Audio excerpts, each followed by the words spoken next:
గూడలో మన క్రిస్టియన్ సోదరులందరూ కూడా గ్లోబల్ క్రిస్టియన్ లా బోర్డ్ ఒకటి స్థాపించడం జరిగింది.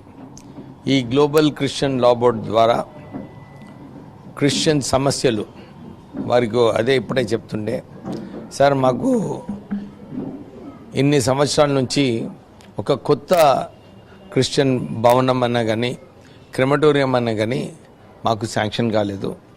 ఇవన్నీ కూడా మీరు ముఖ్యమంత్రి దృష్టిలో తీసుకెళ్ళి మాకు శాంక్షన్ చేసే అవసరం ఉంది.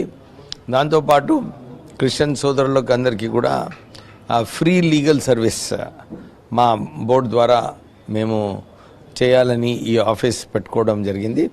సో యోహాన్ ఇంకా వాళ్ళ టీము ఇక్కడ ఏదైతే గ్లోబల్ క్రిస్టియన్ లా బోర్డ్ ఏదైతే స్థాపించినారో దీని ద్వారా బీద క్రిస్టియన్ సోదరులకు అందరికీ కూడా ఏదో ఒక అవకాశం కల్పించడం, సర్వీస్ చేయడము, వారి భవిష్యత్తు బాగుండాలని చెప్పి ఆ ఆలోచనతోని ఈ లా బోర్డ్ స్థాపించడం జరిగింది.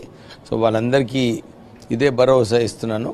డెఫినెట్లీ రాష్ట్ర ప్రభుత్వము మీ సమస్యలు ఏది ఉన్నాయో దాన్ని పరిష్కరించే బాధ్యత రాష్ట్ర ప్రభుత్వంది.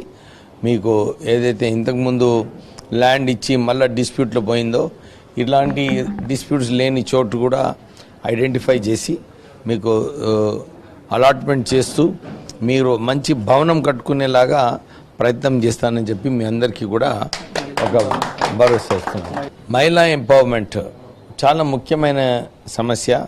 చాలామంది క్రిస్టియన్ మహిళలు ఇక్కడ రావడం జరిగింది. మైనారిటీ కార్పొరేషన్లో చాలా స్కీమ్స్, ఇవన్నీ